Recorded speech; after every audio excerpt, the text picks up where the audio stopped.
Hello there, ladies and gentlemen, this is Boisterous coming to you with some Diamond League destruction out of the map Aquilon Wastes. Spawning up here in the top of the left-hand corner, we do have Trevor as our red Protoss player. I don't know why I almost called him blue, but anyway, in the bottom left-hand corner, we do have Dswarm as our blue Zerg player. And man, I am sucking with hotkeys today. I was just like doing like this for no reason when I meant to be hitting Control F to actually follow the hatchery.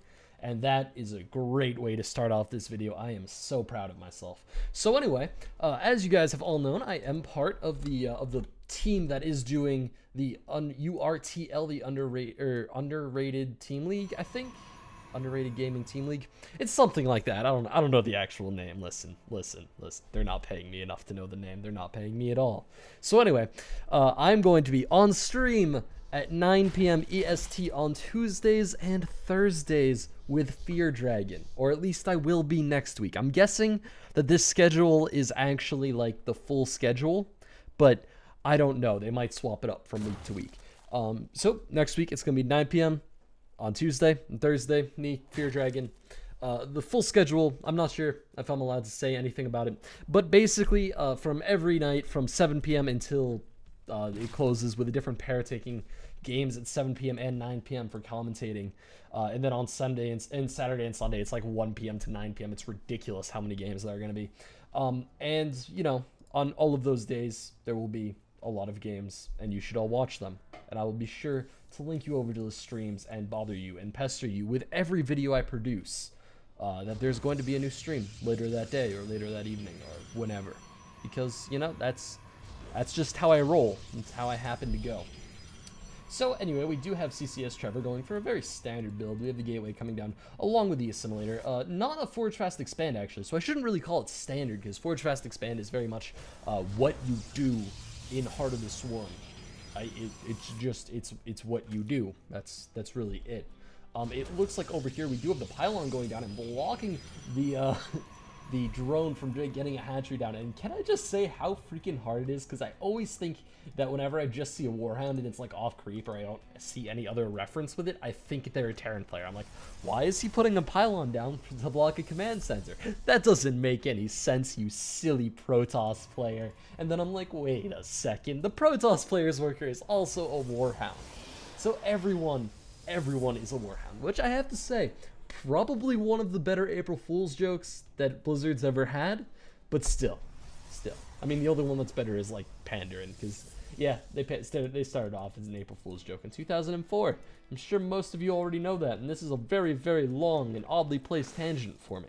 So it looks like we are going to have the Roachborn coming down from Dswarm. Interestingly enough, he really didn't put a whole lot of pressure on this pylon early on, instead just opting to make those 4 lings, which is a lot more lings than you normally do to clean up a pylon. Usually you just use the 2 and then kind of bite the amount of time it takes for 2 to get him down. But he really wants that pylon dead so that he can build a hatchery. Of course, that's not that bad of a decision on Aquilon Wastes, because, you know, Aquilon Wastes, your third base is very awkward to take, because you either take this one and you have to deal with the fact that there are rocks there, or you take this one and you have to deal with the fact that there's a choke point that's very easy to force field your main off from and then just kill you, because it's a third, and it's like Antigua Shipyard, where it's completely separate from your main base, and it's actually very easy to just, you know, cut your entire army off from it. And as soon as your entire army is cut off from it, you're kind of boned. It looks like Dswarm is making the interesting choice to go for a layer before getting his natural expansion down, which is very, very weird for a Zerg player. I mean, he is mining a crap ton of gas right now. Why is he mining so much gas? Is he gonna... Is this a Swarm Host build? Because really, I mean, there's no super clear build for a Swarm Host Rush, purely because Swarm Host rushes aren't that good, so, you know, not a whole lot of people are using them. But if you're going for gas, 2 gases this early on, I'm thinking it's either going to be Mutalisks or Swarm Hosts. And Mutalisks are still okay versus Protoss, but they're definitely not nearly as good as they used to, just because of the metagame and the ability that Protoss can actually legitimately go Stargate without automatically losing the game. And, you know, Swarm Hosts are kind of just on an interesting precipice of bad. However, it looks like it is going to be a Swarm Host rush, because we do have the Infestation Pit coming down right now, and that is a weird choice. I mean, I know, I posted that game where the guy did that awesome, beautiful Swarm Host contain, but that shouldn't ever, never, ever work. at all, ever.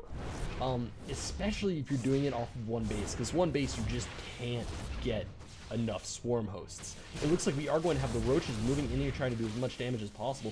However, you know, there's a mothership core. Mothership cores are reasonably good at stopping any sort of damage from going down. But interestingly enough, with that zealot actually not defending his kind, and in fact just inflicting more damage, he's going to have a bit more of an awkward situation than he really had to. And it looks like these roaches are going to get cleaned up, but not before taking down a couple more of these stalkers. Oh, a nice time warp there is going to be able to stop a lot of damage from happening. An awkward micro there is going to cause another stalker to go down, however back heading into a time warp, and basically just using this stalker as a runaround for the mothership core to just, you know, cannon down all of the roaches extremely slowly. I'm surprised he didn't use Photon Overcharge, because time warp is a much worse spell than Photon Overcharge if you're defending the main base. It looks like these roaches are going to be able to get into the main base and do a little bit of economic damage, but only 4 workers killed is not nearly enough to render something like that useful at all, ever. Especially when, you know, you don't have anything you're leaping off of it from. It looks like we are going to have these swarm hosts now out and moving out, and that's going to be interesting. The probe is going to get a very early scout out. It looks like we are going to have the pylon coming down here at the base, and this is going to be weird because these swarm hosts are going to be seen immediately, and that is an awful situation. You never want to reveal your swarm hosts that early because it basically just gives the Protoss player, like, you know, 2 minutes until they hit your base and start doing damage to get any form of detection up at all. Now, of course, because the mothership core no longer has detection as an automatic thing on it, it's a little bit more awkward. It looks like he is going to be opting for the Stargate, which is a good choice because oracles, of course, do give detection.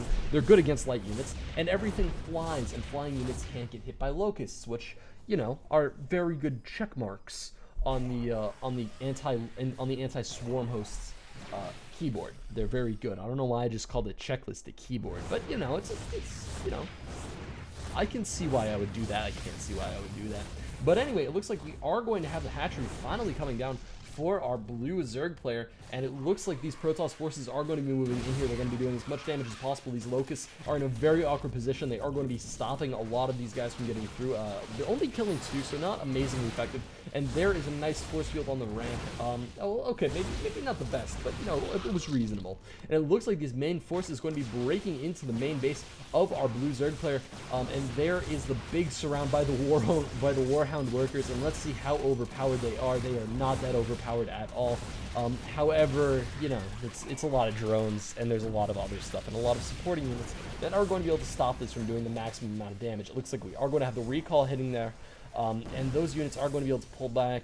The pylon did not get canceled, which is an interestingly poor decision. However, with oracles on the way now, I wouldn't say that our Protoss player is in a particularly dangerous spot. I think he really should be getting a Nexus at this point, because honestly, without a Nexus, he's falling behind very rapidly. I'm very surprised that both of our players went so very hardcore into the one base play. Because usually if you get into a Zerg's base and you see it's a one base, you kind of just go, oh, I'm just going to defend, build a Nexus, and then win because I have more economy than a Zerg player. I'm not sure why he really didn't do that. It looks like we are going to have a minor scouting force of Zerglings moving in here. They are going to be checking if the Nexus is down. It is not yet down. They are going to manage to get into the main base and see all of the information that they need to see. They do see the Stargate pumping out the oracles, which is a very important thing. However, still with Envision, I don't see the swarm hosts being nearly as effective as our Protoss player hopes they would be, because really they're good. They're good. Pulsar beams and Envision is good just in general. And we are going to have these oracles starting to swing in here, and they should be able to kill a lot of these swarm hosts because there actually is like no anti-air here. However, they are going to be going right for the lines of the drones, and there goes a lot of drones. They are going to be absolutely wrecked by these oracles. Oracles, of course, kill drones They do like 25 damage per second. They are absolutely insane versus drones, and there is going to be quite a few drones going down. They are going to be swinging in right for the queen. However, they are going to run out of energy, and that is problematic because he didn't really do a whole lot of damage there. I mean, he managed to get 11 workers in one swing in, which isn't bad, and I guess it was a little bit less than 11 because he probably got a couple of kills at least in his last attack, but that's really not optimal. That's not what you want, especially when you're facing an army with swarm hosts, because swarm hosts are amazingly cost efficient units if you just let them be cost efficient. So far, that's kind of all he's doing. He's kind of just letting cost efficient units be cost efficient. These oracles are trying to swing in and do as much damage as possible, but that's really going to get limited here because we do have 2 spore crawlers down in the main base. I'm surprised that these oracles haven't, I guess it's because they don't have any energy at all. But, I mean, I wish he had been a little bit more fruitful as far as that attack had gone. Even making a Void Ray would have been very nice, because Void Rays are good just because they do constant damage instead of the Oracle, which is a very good unit in that it does a whole lot of damage, but it also is very spiky in its damage. It can only do damage for so long before being rendered useless. It looks like we do have an amazing fungal growth, actually managing to snag an Oracle there, and that is going to be an Oracle death, which is not good for Trevor, because that was basically the only Oracle he had that really actually had a reasonable amount of energy. And at this point, Dswarm is kind of just sending units across the map. He's making sure that he knows what his opponent is doing, what is going on.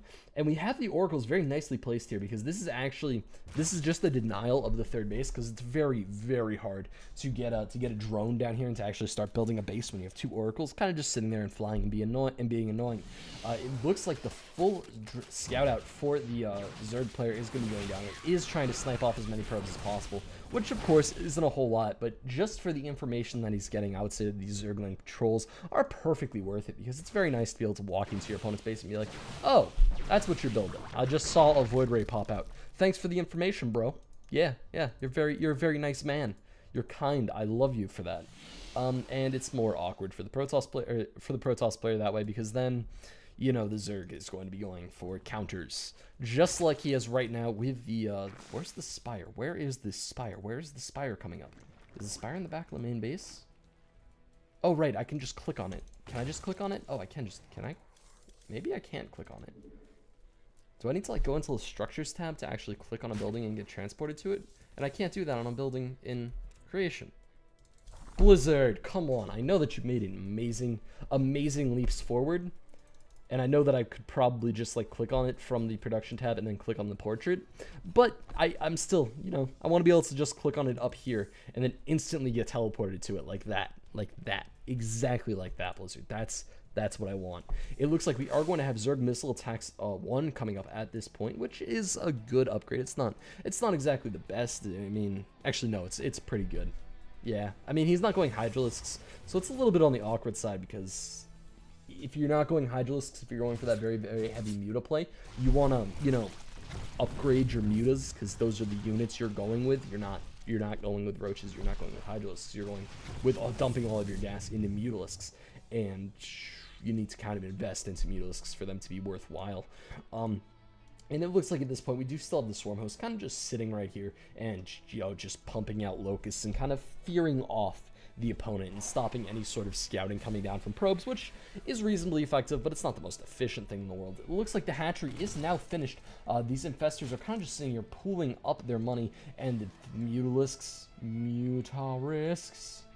they're going to be swinging in here at any second. Now, here we go. We are going to have a small snipe going down on the worker lines. They are going to be forced out by these stalkers, and none of the Mutalisks, amazingly enough, go down. Tissue regeneration will be able to regenerate a lot of their health extremely quickly, because, you know, tissue regeneration is very nice. It's a very nice ability for harassing units. And it's something that Blizzard's actually doing a lot of. They're actually giving most of the harassing units an ability to kind of just regen their health very fastly. I mean, the Reaper is the big one. Combat Drugs is huge on the Reaper. It kind of allows you to constantly put on pressure.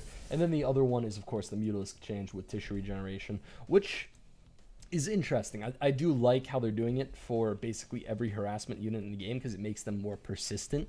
And it means, like, if you fight off harassment once, it's not the end of the harassment. But at the same time, it means if you fight off harassment once, it's not the end of the harassment. It makes harassment a lot better just because of how fast it regens and how much damage you can do. Just like this, and we are going to see a lot of probes going down here to the Mulisks. These probes are not able to run away in time.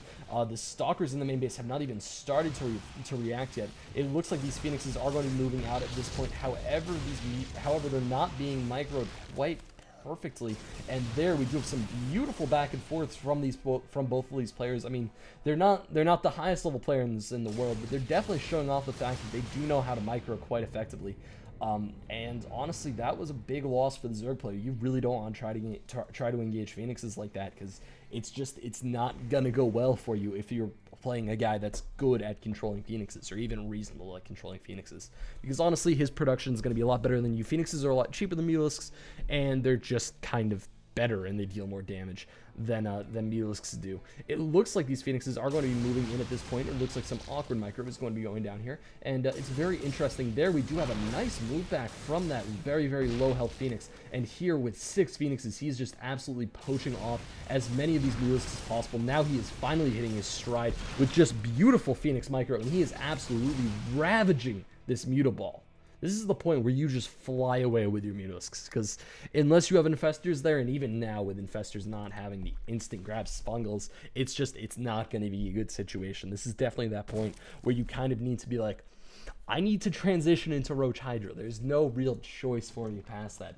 Or I need to start building Corruptors, or I need to build anything. It looks like we are going to have 14 drones on the way. These Phoenixes are just being amazingly annoying, flying around. They are going to be trying to do some damage to the third base. However, these Mulisks are going to make it hard for Phoenixes to kind of stay around, because Phoenixes, of course, need to sit still when they're actually grabbing stuff, and that doesn't work well when your opponent has Mutalisks that can fly in and snipe them, because Mutalisks are actually pretty cost efficient against Phoenixes. The real big thing about Phoenixes is that they're easy to micro, especially once you get Anion Pulse Crystal, which is now on the way for Trevor. So we are going to see these Phoenixes go from amazingly cost efficient to perfectly cost efficient. I mean, like perfect defeats across the board. And it looks like Trevor is building up quite a bit of bank, but most of his money is basically just getting dumped into Phoenixes. And here we are going to see the army managing to come onto a Mutalisk force, and these Mutalisks are going to be forced to run away, but there comes the engagement. Those Mutalisks are going to be swinging in. They are going to be reasonably cost efficient with that, but really not a beautiful engagement. And we have a lot of these Mutalisks going down, and as this Mutaball dies, it gets a lot less effective. It looks like we do have 11 Mutalisks in production there, which is a crap ton of Mutalisks, don't get me wrong. However, now he's kind of in an awkward position as the Red Protoss player, because, you know, there are fungal growths in this base. And if you manage to get a Phoenix Clump fungals, you're dead. There's just no way to get out of that. And it looks like these Mutalisks are going to be in a massive ball. However, with Anion Pulse Crystal now, these Phoenixes are never going to get close to close enough for these Mutalisks to actually be amazingly effective. And there we do have Infestors in a reasonable position, however, just not quite there yet. The Phoenixes are doing a good job at keeping their distance back. It looks like we do have 8 Hydralisks on the way, which is a great choice for starting to fight off this Phoenix play. And really, Trevor is kind of in an awkward position because he just does not have the supply that his opponent has. It looks like we are going to have a couple of these Zerglings moving up into the main base. However, I mean, Trevor's entire army is Phoenixes at this point. As soon as Hydralisks start coming out, we are going to see a lot of danger had for this Red Protoss player. Because honestly, most of his army is Phoenixes right now, and Phoenixes are not quite good against Hydralisks. It looks like these Phoenixes are going to be swinging in, and they're going to be trying to do as much damage as possible. But again, with Infestors and with Mutalisks, he's kind of in a bad spot. And Fungal! Ooh! Oh, okay. The Fungal only manages to get one, so it's not nearly as effective as it could have been, but that was close. That was a close call, and I mean, Protoss players need to be thanking their lucky stars now that they changed to Fungal to make it that much less efficient. Because, I mean, if Fungal was still how it used to be, Sky Toss just wouldn't exist as a thing. Because, honestly, Fungal made Sky Toss retardedly easy to beat. It looks like we are going to have a huge Maynard coming out from these probes. He did manage to mine out the main base, so he's now just running with all of those probes to the third. So we have the two base of the economy of the 2-base economy of the Protoss facing off against what will be the 3-base economy for a little bit longer, because these extractors are still in function. Okay, maybe they're going to be like just about equal.